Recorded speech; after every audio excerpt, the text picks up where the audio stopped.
अब देखो last class में हम लोगों ने डायपोल की बात करी थी, है ना, और वहां पे हमने रिलेशन डिराइव किया था इलेक्ट्रिक फील्ड का, फिर रिलेशन डिराइव किया था पोटेंशियल का, उसके बाद हमने बात करी थी टॉर्क की, और साथ में हमने बात करी थी पोटेंशियल एनर्जी की। अच्छा, मैंने ये भी बोला था कि ये डेरिवेशन तुम लोगों को फिर से करके देखना है कि जब हम 12th के एग्जाम की बात करते हैं तो बोर्ड एग्जाम में इनके डेरिवेशन आते हैं। अच्छा, जब पोटेंशियल एनर्जी मैंने डिराइव करी थी तो वहां पे रिजल्ट याद रखना है कि डायपोल मेरा स्टेबल इक्विलिब्रियम में था, डायपोल मेरा स्टेबल इक्विलिब्रियम में था, थीटा एंगल हमने मेजर किया था एक्स के साथ, और रेफरेंस पोजीशन हमने किसको पकड़ी थी, 90 को डिग्री को पकड़ी थी। तो वहां पे हमने इंटीग्रेट किया था उसको 90 से लेके थीटा तक। क्लियर है इतना? तो आज हम क्या करेंगे, क्वेश्चन सॉल्व करेंगे डायपोल के, और साथ में हम बात करेंगे डायपोल की जब उसको हमने प्लेस किया होगा नॉन यूनिफॉर्म इलेक्ट्रिक फील्ड में। क्लियर है इतना? तो एक क्वेश्चन लिखो जरा सबसे पहले वहां पे, और ये क्वेश्चन है डायपोल का। तो लिखो क्वेश्चन वहां पे। क्वेश्चन में क्या बोल रहा है, 2 point masses of m, 2 point masses of mass small m and equal and opposite charges of magnitude q are attached on the corners of a non-conducting uniform rod of mass m, and the system is released from rest in uniform electric field as shown in figure from theta equals to 53 degree। Question में calculate क्या करना है, find its angular acceleration of the rod just after releasing. Second part में क्या बोल रहा है, what will be the angular velocity of the rod when it passes through stable equilibrium. और थर्ड पार्ट में क्या बोल रहा है, find the work required to rotate the system by 180 degree. अब डायग्राम कुछ इस तरह से गिवन है, वहां पे यहां पे शो कर रहा है माइनस चार्ज,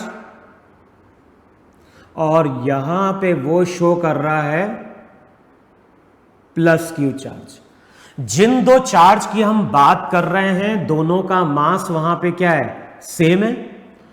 तो m जो है, m तो है वहां पे चार्ज का मास, साथ में जिस रॉड की हम बात कर रहे हैं रॉड का भी मास है, तो m वहां पे रिप्रेजेंट कर रहा है मास ऑफ रॉड।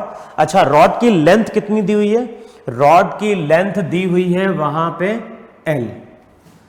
अब इस तरह से यहां पे तुम्हारी इलेक्ट्रिक फील्ड है,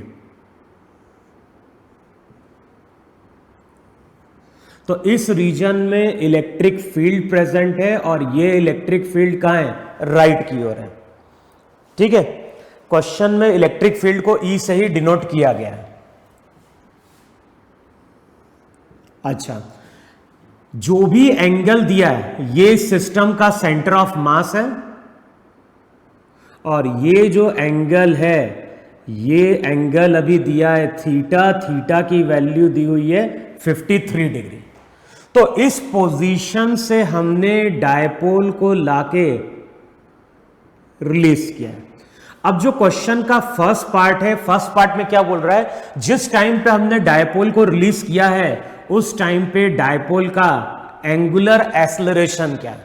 ध्यान रखना, इक्वल और अपोजिट चार्जेस हैं जिनके बीच में सेपरेशन कितना है, L। तो ये क्या फॉर्म कर रहा होगा, ये फॉर्म कर रहा होगा एक डायपोल।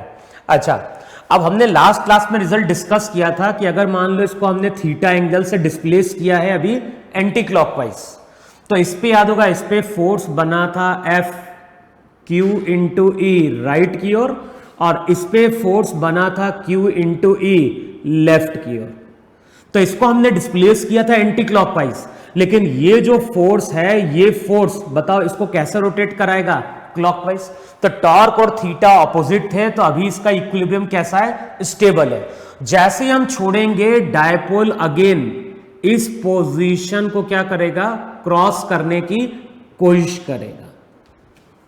तो जैसे ही हम डायपोल को छोड़ेंगे डायपोल टॉर्क के कारण वापस क्लॉकवाइज रोटेट करने की कोशिश करेगा। अच्छा, क्वेश्चन के फर्स्ट पार्ट में बोल रहा है एंगुलर एक्सेलरेशन, कुछ नहीं बोल रहा है, तो इसका मतलब है कि ये एंगुलर एक्सेलरेशन फाइंड आउट करना है किसके अबाउट, सेंटर ऑफ मास के अबाउट। अब बताओ, सेंटर ऑफ मास के अबाउट अगर फ्री बॉडी डायग्राम ड्रॉ करोगे तो बताओ कौन कौन से फोर्सेस शो करोगे। एक तो शो करोगे यहां पे mg, इधर कितना हो गया QE, इधर यहां पे हो गया QE, इधर हो गया mg।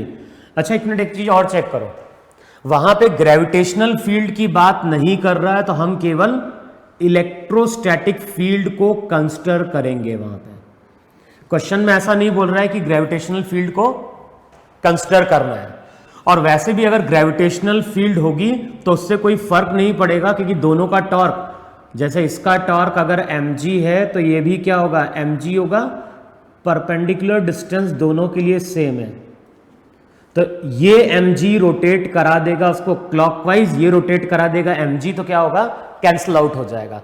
तो चाहो तो mg को मानो, चाहो तो mg को नहीं मानो, लेकिन क्वेश्चन में अगर कुछ नहीं बोलता है तो हम जनरली ग्रेविटेशनल फील्ड को क्या करते हैं, नेग्लेक्ट करते हैं। तो यहां पे अभी मैं शो करूंगा इलेक्ट्रिक फील्ड के कारण लगने वाला फोर्स QE। अच्छा, अब टॉर्क कितना बन गया, तो टॉर्क का लास्ट क्लास में हमने फॉर्मूला पढ़ा था, टॉर्क को हम लोग लिखते थे वहां पे P क्रॉस E, थीटा वहां पे एंगल था किसके बीच का, P और E के बीच का। P कैसा है, P इस डायरेक्शन में है कि नहीं है, डायपोल मोमेंट हमेशा होता है फ्रॉम नेगेटिव टू पॉजिटिव, तो P और E के बीच का एंगल अगर 53 डिग्री होगा तो टॉर्क कितना हो जाएगा, टॉर्क हो जाएगा PE साइन 53 डिग्री। देखो है कि नहीं यहां पे। अब P का मतलब क्या हो गया, P का मतलब हो गया, P था डायपोल मोमेंट, डायपोल मोमेंट को क्या लिखोगे, Q into E into L, P को लिख दिया Q इंटू L। अब बताओ साइन 53 क्या होगा, तो वहां पे हमने क्या डिफाइन किया था, वहां पे हमने डिफाइन किया था कि cos 37 कितना होता है, cos 37 की वैल्यू 4/5 होती है। तो बताओ जो cos 37 होगा, बताओ वही साइन 53 होगा कि नहीं होगा, कि cos 37 की बात करोगे तो ये हो गया परपेंडिकुलर, cos 37 ये हो गया बेस अपॉन हाइपोटेनियस, ये क्या हो गया 3, ये एंगल 53 डिग्री। तो चेक करो साइन 53 हो जाएगा 4/5, तो cos 37 अगर 4/5 है तो साइन 53 भी क्या हो गया 4/5, तो रिजल्ट हो जाएगा QEL इंटू 4/5। अब जो भी नेट टॉर्क है, नेट टॉर्क को लिखो वहां पे I इंटू अल्फा, और ध्यान ना I हम किसका लेंगे, I पूरे सिस्टम का लिया जाएगा। अब पूरे सिस्टम की अगर बात कर रहे हो तो एक तो हम लिखेंगे रॉड का मोमेंट ऑफ इनर्शिया, वो तो हो गया ml²/12। अब अगर हम बाकी दो पार्टिकल की बात करें तो वो कितने डिस्टेंस पे रोटेट कर रहे हैं, वो रोटेट कर रहे हैं L/2 डिस्टेंस पे, तो इसका moment of inertia m into L/2 का होल स्क्वायर, इसका भी क्या हो गया m इंटू L/2 का होल स्क्वायर। अब I की वैल्यू पुट कर देना तो यहां से क्या मिल जाएगा, अल्फा मिल जाएगा। क्लियर है ना, तो फर्स्ट पार्ट तो हो गया तुम्हारा वहां पे। अब सेकेंड पार्ट में क्या बोल रहा है, सेकेंड पार्ट में बोल रहा है कि जैसे ही हम डायपोल को रिलीज करेंगे तो अब ये डायपोल इस तरह से रोटेट करेगा, और इस पोजीशन पे जब डायपोल पहुंचेगा स्टेबल इक्विलिब्रियम पे, तो उस टाइम पे इसकी एंगुलर वेलोसिटी क्या होगी, मैक्सिमम होगी। फिर उसके बाद डायपोल की स्पीड क्या होगी, कम होगी, क्योंकि टॉर्क जो रहेगा अपना डायरेक्शन क्या कर लेगा, चेंज करेगा। तो अभी तो क्वेश्चन में क्या बोल रहा है, what will be the angular velocity of the rod when it passes through stable equilibrium. और हमें मालूम है फोर्सेस कंजर्वेटिव हैं, तो सेकंड केस में हम क्या बोलेंगे, initial energy equals to final energy. Field हमारी कैसी है, कंजर्वेटिव है, तो फोर्सेस वहां पे क्या होंगे, कंजर्व होंगे। अब देखो जो सेकंड पार्ट है, सेकंड पार्ट में क्या बोल रहा है कि जैसे डायपोल को हम यहां पे रिलीज करते हैं तो कुछ टाइम बाद डायपोल इस पोजीशन पे आता है, और हमें फाइंड आउट करनी है इस पोजीशन पे उसकी एंगुलर वेलोसिटी, और ये पोजीशन मेरी वहां पे क्या थी, स्टेबल इक्विलिब्रियम थी। अब मैंने क्या बोला, फील्ड जो है या जो फोर्सेस है, फोर्सेस कंजर्वेटिव है, तो ये पोजीशन इनिशियल है और ये पोजीशन मेरी फाइनल है। इन दोनों पोजीशन पे एनर्जी वहां पे क्या करो, कंजर्व करो। अब बताओ इनिशियल एनर्जी की अगर हम बात करें तो वो यहां पे होगी kinetic energy plus potential energy. Potential energy का फॉर्मूला था -PE cos theta, kinetic energy वहां पे क्या होगी, रोटेशन की बात कर रहे हैं, और रिलीज किया है तो उस टाइम पे काइनेटिक एनर्जी क्या हो गई, 0। अब वहां पे याद होगा जब भी हम एंगल मेजर करते थे पोटेंशियल एनर्जी के लिए, एंगल मैंने मेजर किया था एक्स के साथ, तो इनिशियली एंगल कितना लेना है, तो रिजल्ट लेना है minus P E cos 53, kinetic energy 0। Finally अगर देखोगे तो रिजल्ट हो जाएगा माइनस पी ई, और बताओ जैसे ही यहां पहुंचेगा थीटा की वैल्यू क्या हो गई, 0। साथ में यहां पे रिजल्ट लिख दो हाफ आई ओमेगा स्क्वायर। तो ये जो आई है, आई की वैल्यू यहां पुट करो, दोनों को इक्वेट करो, और दोनों को इक्वेट करोगे तो यहां से हमें क्या मिल जाएगी, एंगुलर वेलोसिटी मिल जाएगी। क्लियर है इतना। अब जो क्वेश्चन का नेक्स्ट पार्ट है, जो थर्ड पार्ट है, थर्ड पार्ट में क्या बोल रहा है, find the work required, find the work required to rotate the system by 180 degree. तो अब मैंने क्या बोला, क्वेश्चन में अगर कुछ नहीं बोल रहा है तो हम ये मानते हैं कि प्रोसेस कैसा हुआ है, प्रोसेस स्लोली हुआ है। तो क्वेश्चन में क्या बोल रहा है, अब इस डायपोल को यहां से हमें 180 डिग्री और रोटेट करना है। तो इक्वेशन क्या लिखोगे, work done by external agent, work done by conservative force, change in kinetic energy क्या हो गई, 0। जो भी वर्क एक्सटर्नल है किसके बराबर, WC के, WC का मतलब था minus of change in potential energy. तो WC की वैल्यू पुट करो तो ये हो जाएगा डेल्टा U। डेल्टा U का मतलब क्या हो गया, डेल्टा U का मतलब हो गया final potential energy minus initial potential energy. देखो यही work done by external agent है कि नहीं है वहां पे। अब बताओ अगर मैं वर्क डन कैलकुलेट कर रहा हूं तो पहले फाइनल पोटेंशियल एनर्जी देखो, फाइनल का मतलब है कि ये डायपोल 180 से और रोटेट कर गया, 180 से अगर और रोटेट कर गया तो टोटल जो एंगल बनेगा वो बनेगा 180 प्लस 53 डिग्री। जब हम फॉर्मूला यूज करते हैं माइनस पी कॉस थीटा, तो थीटा एंगल मैंने मेजर किया था विद द हॉरिजॉन्टल यहां से, तो ऑलरेडी 53 डिग्री है, 180 और रोटेट करोगे तो 180 प्लस 53 डिग्री, तो हम लिखेंगे यहां पे minus P E cos 180 plus क्या हो गया 53 डिग्री। देखो है कि नहीं वहां पे। अच्छा माइनस इनिशियल क्या हो जाएगा, इनिशियल हो जाएगा वहां पे minus P E cos 53 degree. देखो है कि नहीं है वहां पे। अब इनकी वैल्यूज को पुट कर दो वहां पे, cos 180 प्लस 53 डिग्री, cos 53 की वैल्यू पुट करो तो यहां से हमें क्या मिल जाएगा, work done by the external agent. अब इसके आंसर नोट डाउन कर लो जरा, तो एक बार चेक कर लेना कैलकुलेशन सही कर रहे हो नहीं कर रहे हो। तो जो फर्स्ट पार्ट है, जो एंगुलर एक्सेलरेशन आएगा वो आएगा 48 QE अपॉन 35 ml, ये फर्स्ट पार्ट था। सेकेंड पार्ट में हमें कैलकुलेट करना है एंगुलर वेलोसिटी, और एंगुलर वेलोसिटी वहां पे आती है 48 QE, 48 QE अपॉन होता है 35 ml, और जो पोटेंशियल एनर्जी आती है, जो पोटेंशियल एनर्जी आएगी, अच्छा यहां पे ध्यान रखना फाइनल माइनस क्या था, final potential energy minus initial potential energy, तो माइनस और पहले से ही साइन क्या है माइनस है। देखो है कि नहीं वहां पे, तो चेक करो कि बेसिकली ये भी प्लस हो जाएगा और cos 180 प्लस 53 डिग्री, तो ये cos 53 बनेगा लेकिन साइन नेगेटिव लेंगे क्योंकि एंगल चला गया थर्ड क्वाड्रेंट में, तो ये दोनों वैल्यू एक्चुअली ऐड हो जाएगी। तो जो फाइनली आंसर आता है वर्क डन का वो आता है 8/5 QLE।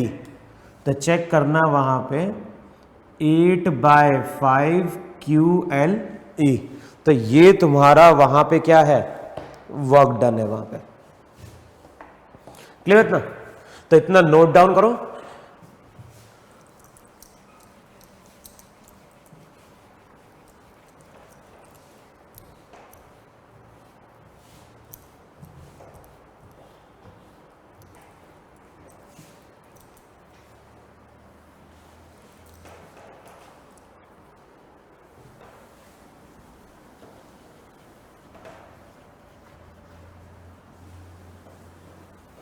फिर देखो वहां पे नेक्स्ट, वहां पे हेडिंग डालो, वहां पे dipole placed in a non uniform electric field. अभी तक जो भी हमने फॉर्मूले डिराइव करे टॉर्क के या फिर पोटेंशियल एनर्जी के लिए, पोटेंशियल एनर्जी के वो फॉर्मूले कब तक एप्लीकेबल हैं? वो फॉर्मूले एप्लीकेबल हैं जब डायपोल को हम यूनिफॉर्म इलेक्ट्रिक फील्ड में प्लेस करते हैं। अब हेडिंग डालो वहां पे dipole in a non uniform electric field.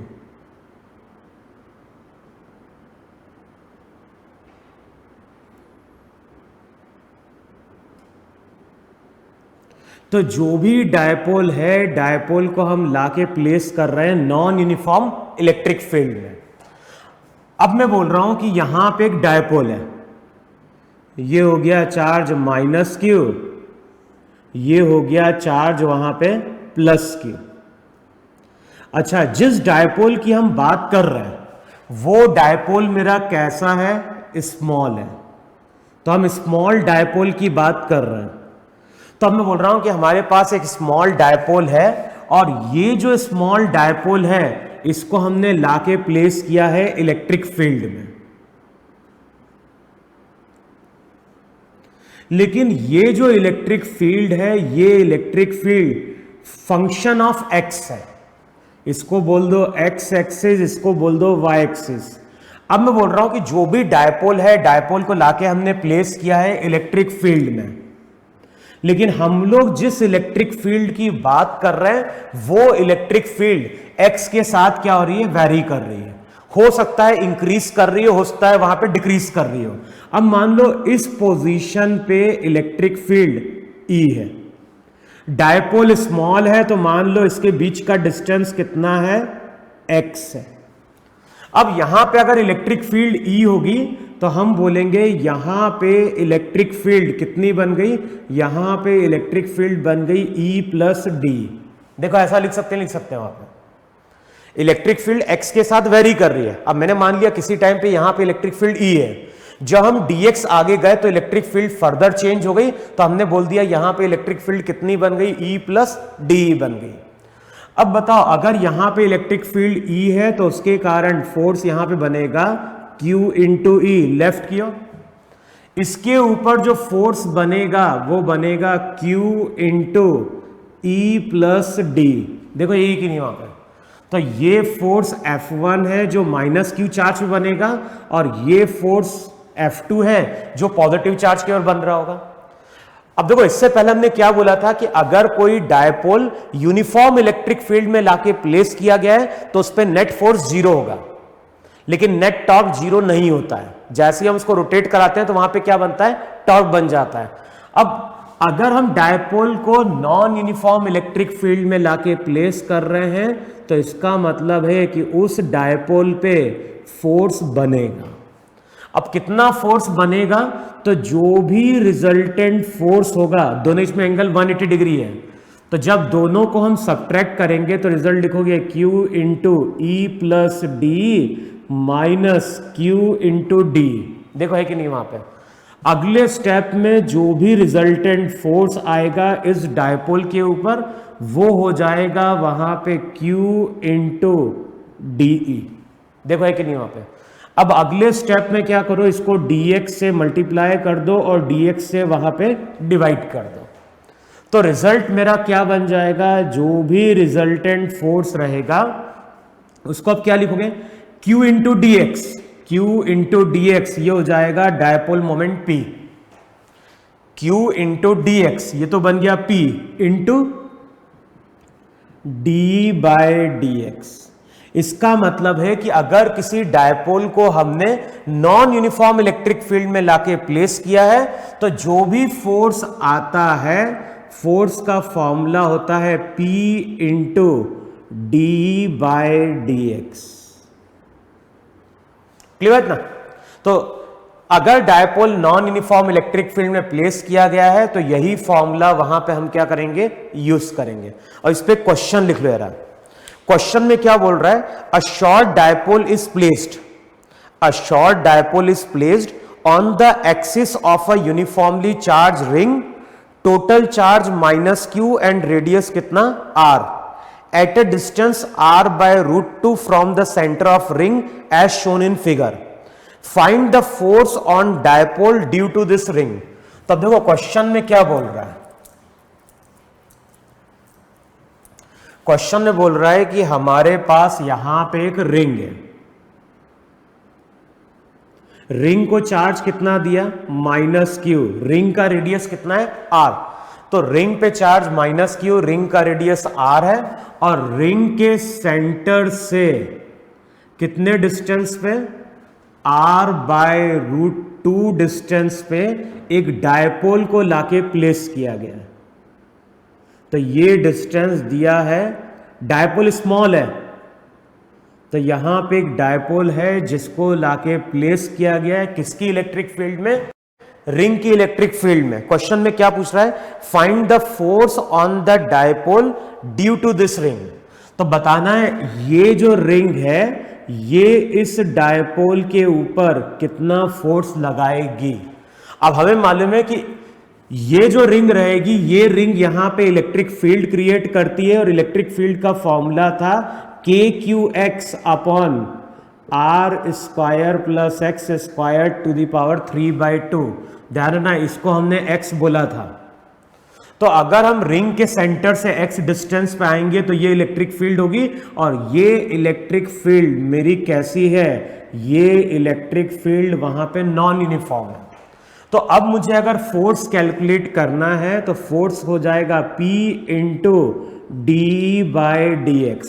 अब इलेक्ट्रिक फील्ड मालूम है, इस इक्वेशन को x के साथ डिफरेंशिएट करो और जो भी रिजल्ट आएगा उसमें x की जगह पुट कर दो r/√2। अब मैं डिफरेंशिएशन नहीं कर रहा हूं, न्यूमरेटर अपॉन डिनोमिनेटर रूल से डिफरेंशिएट करो और x की वैल्यू पुट करो और करके देखना ये वैल्यू 0 आएगी। क्यों 0 आएगी, क्योंकि जब मैंने रिंग की इलेक्ट्रिक फील्ड ड्रॉ करी थी x के साथ तो याद होगा ग्राफ कुछ ऐसा बना था इलेक्ट्रिक फील्ड का, है कि नहीं। अब बताओ यहां पे अगर कोई पॉइंट ले, यहां पे पॉइंट ले तो इलेक्ट्रिक फील्ड मैक्सिमम थी और वहां पे चेक करना ये वैल्यू थी r/√2, ये वैल्यू थी -r/√2। तो r/√2 डिस्टेंस पे अगर हम जाते हैं तो इलेक्ट्रिक फील्ड मैक्सिमम होती है। यहां पे अगर कोई टेंजेंट ड्रॉप करें तो टेंजेंट के स्लोप का मतलब हो जाएगा d/dx और ये वैल्यू क्या होती है 0 होती है। तो वैसे तो मैं थ्योरी से ही मालूम है कि x इक्वल्स टू r/√2 पे मैक्सिमम हुई है तो d/dx 0 होना चाहिए। करके भी देख लेना, जब सबकी वैल्यू पुट करोगे तो फोर्स वहां पे क्या निकल के आएगा 0 निकल के आएगा। क्लियर है? तो अगर कोई dipole non uniform electric field में प्लेस किया गया है तो इसी तरह से वहां पे हम क्या करेंगे, कैलकुलेट करेंगे। अब आगे हेडिंग डालो वहां पे force between a dipole and a point charge. Next heading डालो वहां पे force between a dipole and a point charge.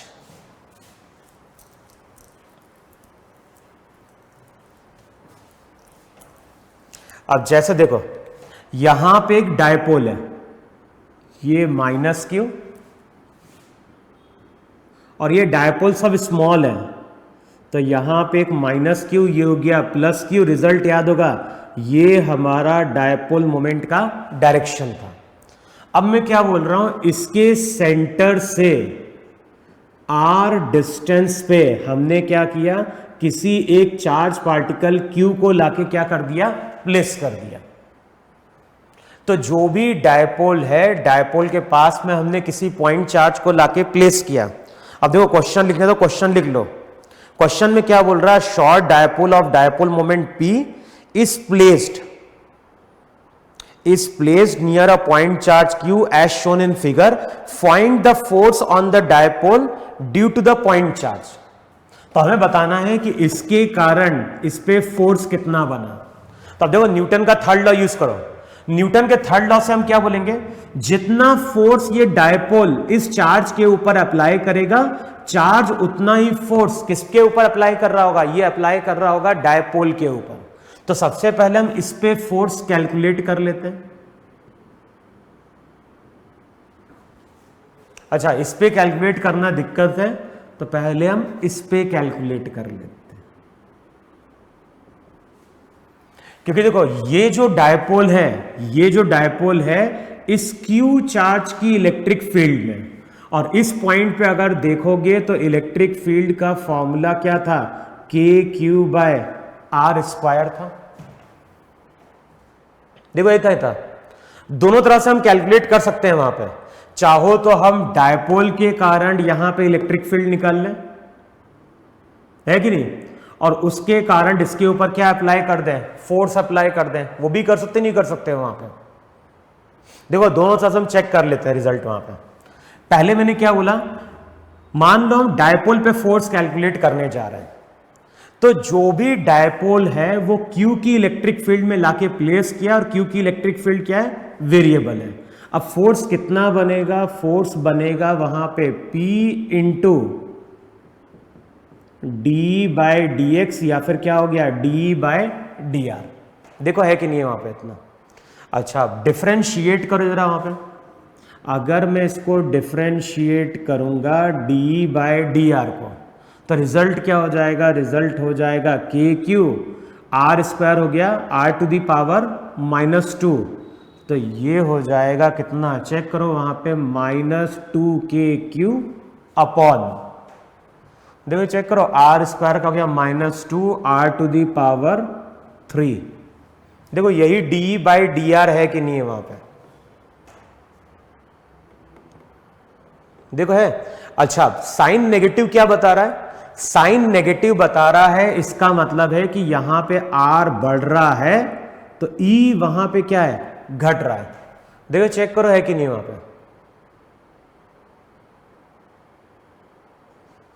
देखो है कि नहीं वहां पे, आर अगर बढ़ रहा है तो ई वहां पे क्या हो रहा है, डिक्रीज कर रहा है। तो ये तो हो गया डी बाई डी आर, हमें तो कल मैग्नीट्यूड से मतलब है, तो जो भी फोर्स आएगा, फोर्स का फॉर्मूला क्या बनेगा, फोर्स का फॉर्मूला बनेगा P into D by D R, तो रिजल्ट हो जाएगा 2KQP अपॉन क्या हो गया, आर क्यूब। देखो है कि नहीं वहां पे।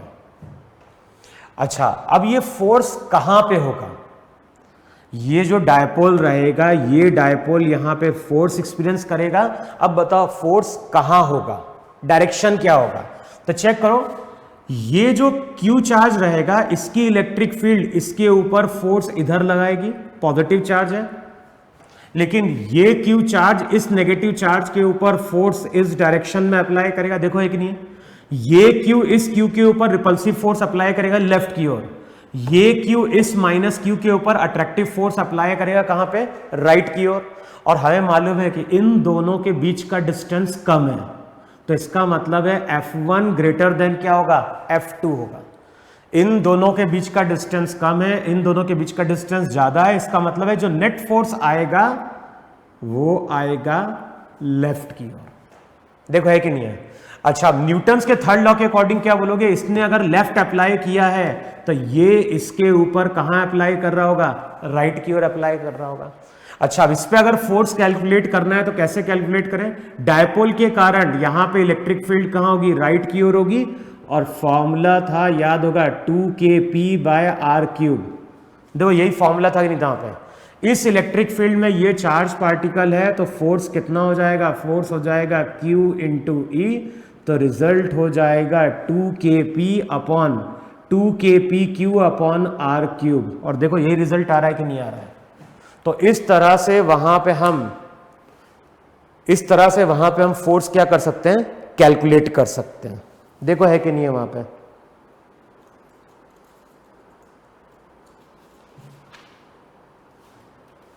अच्छा एक क्वेश्चन और लिख लो वहां पे,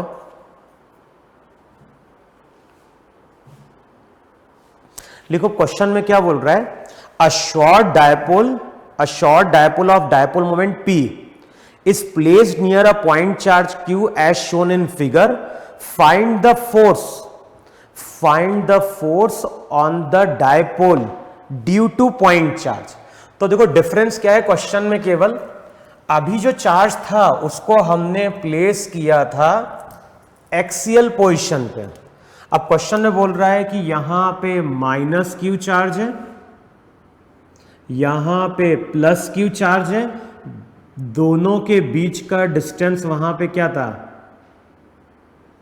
ए था, यहां पे अब क्या बोल रहा है, एक डायपोल को, एक चार्ज को लाके प्लेस किया है। डिस्टेंस कितना दिया है, डिस्टेंस दिया है वहां पे r। तो यहां पे हमने q चार्ज को लाके प्लेस किया है। अब रिजल्ट याद होगा, ये जो डायपोल था, ये जो डायपोल था, इसके कारण डायपोल मोमेंट बन रहा था राइट की ओर। अच्छा, अब इसके कारण यहां पे जो इलेक्ट्रिक फील्ड थी वो P के ऑपोजिट थे।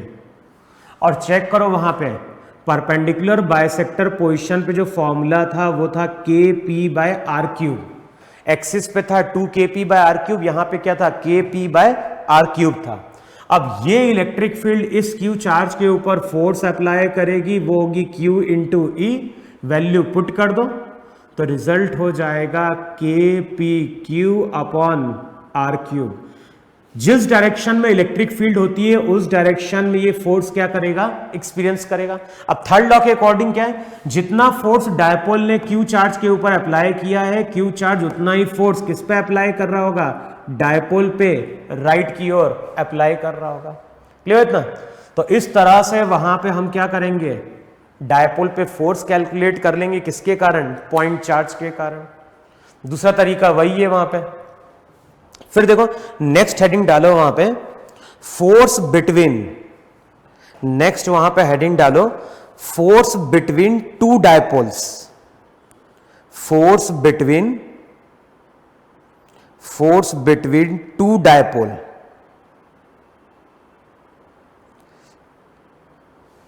अब लिखो यार इसमें क्वेश्चन जरा, क्वेश्चन में क्या बोल रहा है, find force on short dipole P2 due to short dipole P1 if they are placed at a distance r as shown in figure। तो देखो अब क्वेश्चन में क्या बोल रहा है, दो डायपोल दिए गए हैं। अभी डायपोल किससे इंटरेक्ट कर रहा था, अभी डायपोल इंटरेक्ट कर रहा था एक पॉइंट चार्ज से। अब क्वेश्चन में क्या बोल रहा है, एक यहां पे डायपोल है P1, ये सब डायपोल स्मॉल है, इसके पास में हमने एक और डायपोल P2 को लाके प्लेस किया है, कितने डिस्टेंस पे, r डिस्टेंस पे। और बेसिकली ये r डिस्टेंस होगा दोनों के सेंटर टू सेंटर के बीच का। अब क्वेश्चन में क्या बोल रहा है, क्वेश्चन में बोल रहा है find the force on short dipole P2 due to short dipole P1। तो बताना है P1 के कारण P2 पे फोर्स कितना बन रहा होगा। अब देखो कैसे कैलकुलेट करेंगे वहां पे, तो हमें मालूम है कि P1 डायपोल के कारण यहां पे जो भी इलेक्ट्रिक फील्ड होती है उसका फॉर्मूला होगा 2KP1/r³। देखो है कि नहीं है, इसका मतलब है कि ये जो P2 डायपोल है, ये P2 dipole non uniform electric field में है। तो फोर्स का फॉर्मूला क्या हो जाएगा, फोर्स का फॉर्मूला हो जाएगा P2 इंटू DE/dr। तो अगले स्टेप में हो जाएगा P2। अब DE/dr क्या हो गया, डिफरेंशिएट करो, 2KP1, r³ ऊपर जाएगा तो क्या हो गया, r⁻³ तो ये हो जाएगा -6, है ना, r⁻³ -3 r⁻⁻4 तो नीचे 4, साइन आ गया नेगेटिव। तो जो भी फोर्स आएगा वो हो जाएगा -6KP1P2 अपॉन r⁻⁴। देखो है कि नहीं वहां पे। अब न्यूटन के थर्ड लॉ से क्या बोलोगे, जितना फोर्स इस डायपोल पे बना उतना ही फोर्स इस डायपोल पे बनेगा। अब देखो नेगेटिव साइन का मतलब क्या है, तो देखो जब डायपोल को हमने इस तरह से लाके प्लेस किया है तो ये नेगेटिव चार्ज है, ये पॉजिटिव है, ये नेगेटिव है और ये पॉजिटिव है। इस डायपोल के कारण यहां पे इलेक्ट्रिक फील्ड आ गई, देखो है कि नहीं वहां पे। अब ये जो इलेक्ट्रिक फील्ड रहेगी, इस इलेक्ट्रिक फील्ड की बात करें तो ये इसके ऊपर अट्रैक्टिव फोर्स अप्लाई करेगी, ये इलेक्ट्रिक फील्ड इसके ऊपर क्या करेगी, रिपल्सिव फोर्स अप्लाई करेगी, होगा। अच्छा ये डिस्टेंस कम होगा, ये डिस्टेंस ज्यादा होगा, इसका मतलब है कि F1 ग्रेटर देन क्या हो गया, F2। डायपोल के कारण जो इलेक्ट्रिक फील्ड है वो किसका फंक्शन है, R का। भले ये डायपोल स्मॉल हो, लेकिन यहां पे इलेक्ट्रिक फील्ड और यहां पे इलेक्ट्रिक फील्ड अलग अलग है कि नहीं है? तो यहां पे इलेक्ट्रिक फील्ड ज्यादा है, यहां पे इलेक्ट्रिक फील्ड कम है। इसका मतलब है F1 फोर्स F2 से ज्यादा है, इसका मतलब है कि इस पे फोर्स इस डायरेक्शन में बन रहा होगा, और इस पे फोर्स अगर लेफ्ट की ओर है तो थर्ड लॉ के अकॉर्डिंग इस पे फोर्स कहां बन रहा होगा? राइट की ओर बन रहा होगा। इसका मतलब है कि ये नेगेटिव साइन बता रहा है कि जो भी फोर्स है उसका नेचर वहां पे अट्रैक्टिव है। क्लियर है ना? तो इस तरह से हम दो डायपोल के बीच में फोर्स को क्या कर सकते हैं? कैलकुलेट कर सकते हैं। क्लियर है ना? फिर देखो लास्ट में एक और क्वेश्चन लिख लो वहां पे। जो लास्ट क्वेश्चन है इसमें क्या बोल रहे हैं? Find force on short dipole P2। Find force on short dipole P2 due to short dipole P1 if they are placed at a distance r apart as shown in figure। तो देखो अब क्या बोल रहा है यहां पे, एक डायपोल है -q +q, और इस डायपोल को वहां पे वो बोल रहा है P2। तो ये डायपोल P2 है ना? तो इस तरह से ये P2 डायपोल है। अब P2 डायपोल की फील्ड में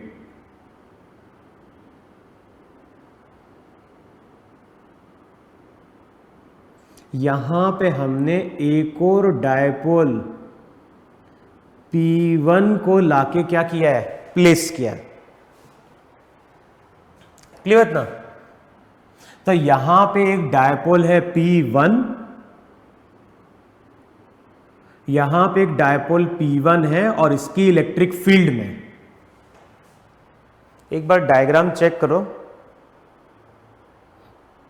अच्छा, डायग्राम कुछ ऐसा दिया हुआ है, इसको चेंज करो। जो डायग्राम है, डायग्राम में इसको बोल रहा है P1, यहां पे शो कर रहा है P1 डायपोल, यहां पे उसने प्लेस किया -q चार्ज, यहां पे प्लेस किया +q चार्ज, ये हो गया P2। तो ये P1 है, ये P2 है।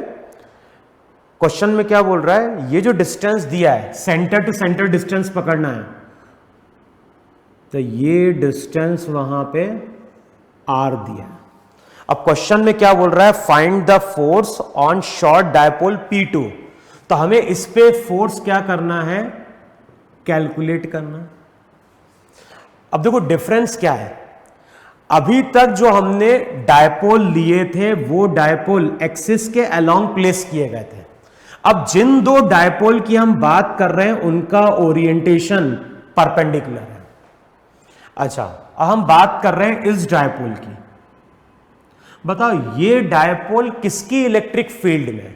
तो अगर हम इस डायपोल की बात करें तो बताओ, अगर मैं यहां पे कोई पॉइंट लूंगा तो ये कौन सी पोजीशन आ गई?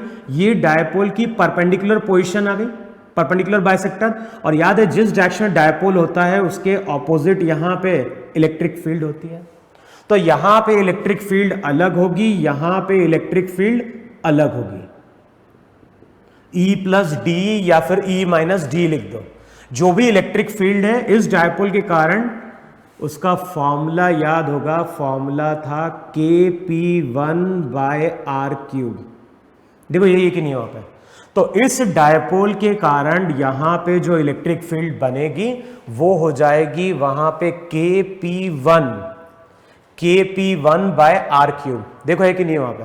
अच्छा, अब यहां पे इलेक्ट्रिक फील्ड अलग है, यहां पे इलेक्ट्रिक फील्ड अलग है कि नहीं? इस डायरेक्शन में इलेक्ट्रिक फील्ड है तो इस पे फोर्स F1 बनेगा ऊपर की ओर, यहां पे इलेक्ट्रिक फील्ड नीचे की ओर है तो इस पे F2 फोर्स बनेगा नीचे की ओर वहां पे। देखो है कि नहीं वहां पे। अच्छा, नेट फोर्स कितना बनेगा? नेट फोर्स अगर चेक करोगे तो फिर से वहां पे क्या लिखोगे? F1 × E माइनस F2, या तो ऐसा लिख दो वहां पे, इसको ऐसा लिख दो E-D। E माइनस डी क्यों लिख रहे हैं? क्योंकि जैसे हम थोड़ा सा dr बढ़ेंगे इलेक्ट्रिक फील्ड मेरी डिक्रीज कर जाएगी। अब नेट फोर्स क्या होगा? बड़े में छोटे को सब्ट्रैक्ट करो तो ये हो जाएगा वहां पे F1 माइनस वहां पे क्या हो गया F2। ध्यान ना, दोनों में एंगल 180 डिग्री है, तो रिजल्टेंट फोर्स हो जाएगा Q into E minus Q into E minus D. तो अगले स्टेप में फिर से जो रिजल्टेंट फोर्स आएगा वो आएगा Q इंटू डी। देखो आ रहा ही नहीं आ रहा वहां पे, क्यू ई कैंसिल आउट हो जाएगा, Q इंटू डी, एक dx से मल्टीप्लाई कर दो, dx से डिवाइड कर दो, तो फिर से फोर्स की इक्वेशन क्या निकल के आ गई? फोर्स की इक्वेशन निकल के आ गई Q D x into D by D x, और क्यू डी एक्स का मतलब हो गया P2 into D by D x, या फिर बोल दो डी बाई डी आर। इसको dr से मल्टीप्लाई कर दो, इसको dr से डिवाइड कर दो,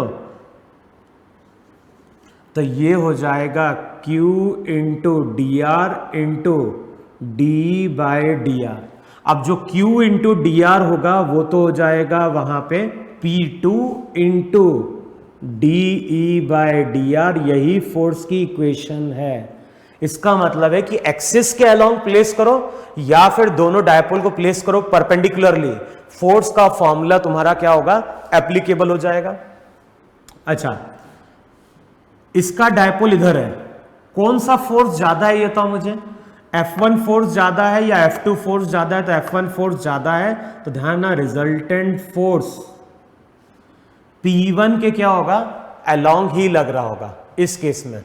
तो इस पे फोर्स अगर ऊपर की ओर लगेगा तो इस पे फोर्स क्या लग रहा होगा? नीचे की ओर लग रहा होगा। अब वैल्यू क्या हो जाएगी? F equals to P2। अब इसको डिफ्रेंशिएट करो डी बाई डी आर। अब बताओ डी बाई डी आर अगर लगाओगे, बताओ डी बाई डी आर कितना दे देगा वहां पे?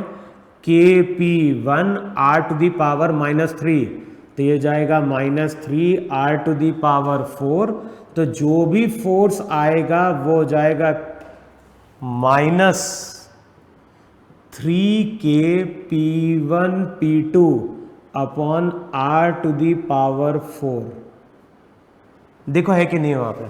तो यही फोर्स है जो किस पे लग रहा होगा? ये वो फोर्स है जो इस डायपोल पे लग रहा होगा। अच्छा, नेगेटिव साइन का तो कोई मतलब नहीं है क्योंकि ये तो क्या हो गया? डिफरेंशिएट होके आ रहा है। तो वहां पे डी बाई डी आर का बेसिकली क्या कर देना? मैग्नीट्यूड तुम लाके प्लेस कर देना वहां पे। तो चेक कर लो वहां पे इतना है कि नहीं है? फोर्स का डायरेक्शन अपवर्ड, फोर्स का डायरेक्शन डाउनवर्ड। देखो है कि नहीं है वहां पे? तो जो भी फोर्स रहेगा हमें केवल फोर्स का मैग्नीट्यूड ले लेना है वहां पे। तो जब फोर्स का मैग्नीट्यूड लोगे तो रिजल्ट हो जाएगा वहां पे 3KP1 P2 upon R to the power 4। अच्छा, नेगेटिव को हम ऐसे समझ सकते हैं क्या कि R बढ़ेगा तो चेक करो फोर्स घटेगा कि नहीं घटेगा? तो यहां जो हमें मैग्नीट्यूड से मतलब है, नेगेटिव साइन को हम ऐसा ही बोल सकते हैं कि R अगर बढ़ रहा है तो फोर्स वहां पे क्या हो रहा है? डिक्रीज कर रहा है। क्लियर? तो इस तरह से जब किसी डायपोल को हम नॉन यूनिफॉर्म इलेक्ट्रिक फील्ड में प्लेस करेंगे तो इसी तरह से वहां पे हम फोर्स क्या करेंगे? कैलकुलेट करेंगे। क्लियर इतना? तो जो डायपोल है, डायपोल की थ्योरी जो है वो थ्योरी यहां पे क्या हो रही है? कवर हो रही है या कंप्लीट हो रही है। अब जो लास्ट लेक्चर बचा है, लास्ट लेक्चर में तुमसे बात करूंगा प्रॉपर्टीज ऑफ कंडक्टर की, और ये इंपॉर्टेंट टॉपिक है क्योंकि इसकी कंडक्टर की कुछ प्रॉपर्टीज हैं जिनको हम न्यूमेरिकल सॉल्व करने में क्या करते हैं? यूज करते हैं। तो वो प्रॉपर्टीज हमें मालूम होनी चाहिए। तो जो लास्ट लेक्चर रहेगा उसमें हम बात करेंगे प्रॉपर्टीज ऑफ कंडक्टर की, और उसके बाद फिर हम नेक्स्ट लेक्चर में स्टार्ट करेंगे कैपेसिटर। क्लियर? तो अब डायपोल से रिलेटेड जितने भी क्वेश्चन दिए हैं मॉड्यूल या बुक में, अब उसको तुम्हें वहां पे क्या करना है? सॉल्व करना है। तो नोट डाउन कर लो इतना।